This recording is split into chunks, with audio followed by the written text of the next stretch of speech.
October 24th, and I'm Mark Friedman, just an American citizen, a nice day in our town, and I love our country. I look at these focus groups and people just ignore facts, but I love our country and people sure want to be heard, and they sure want to get mad and yell at each other, and they're totally missing what's going on out there, which is we are under siege. We are no longer Cold War 2.0. We are Warm War 2.0. If you looked at what China, the CCP, it's really the Communist Chinese Party, they put Xi in for another term. I don't know why they use that word. He's dictator for life the way Mao was. Xi has now taken the position that he is I'm not using the word warfare, but much more than just competition with the United States. He is there to take us on, us in the West. And while doing that, he's lining up his friends. His friends meaning Putin in Moscow and the supreme loser in Iran and the little Un in Korea. That's how he looks at this stuff. So what he's doing is he's allowing these guys to do his fighting for him. So you listen to the America lasters who sit there and go, yeah, we can make a deal with Putin. And you wonder, what are you thinking? Because Putin isn't the guy making that decision. The decision is being made by Xi. If Xi told Putin to stop, he stopped. That's it. But he won't, because he likes Putin coming in, killing people. And what does he care if Ukraine gets smashed? What does he care if they have no energy? What does he care if Russia steals Ukraine's children?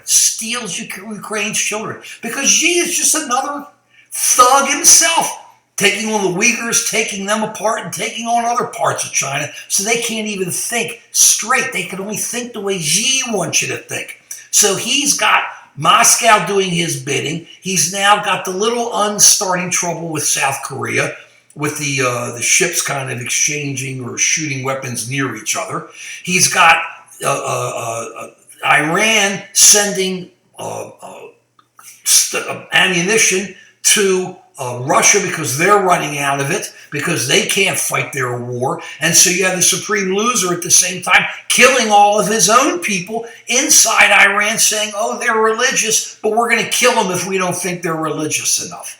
That's what they're going to. If you look at each one of them, they all say, we are the great Satan. We're more than the great Satan. We're the hated.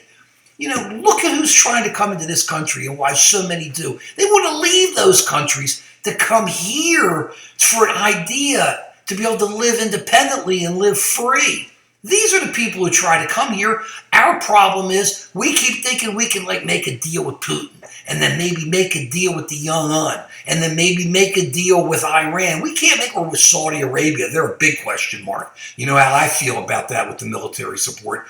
So we now in America have to be looking at ourselves and saying, how are we going to get ready for this? I've had so many hundreds of these. I've been yelling about having a Manhattan Project for batteries, energy storage units I talked about, so we can control energy in our hands. Because, if you have that kind of power and batteries that can really power homes and stuff, you don't have to worry about Russia smashing your central power units. You got your own power units, and you can do lots of things with it. There are other things we can be doing, but we have to be looking at our defense and looking at how we're going to protect ourselves, work with our friends, the Western democracies and the Eastern democracies, as close as democracy, whatever you want to call it, where people run their countries.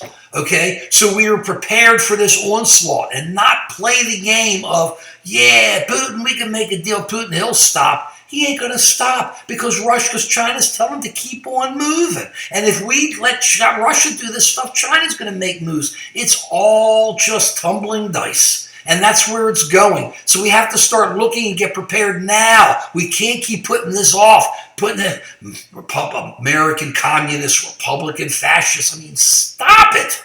We have to look out for each other now. We are under major propaganda attack, and who knows where it's going to go from there. We have to prepare. We have to get ready and come together. This is the most important problem in facing the United States of America. Peace.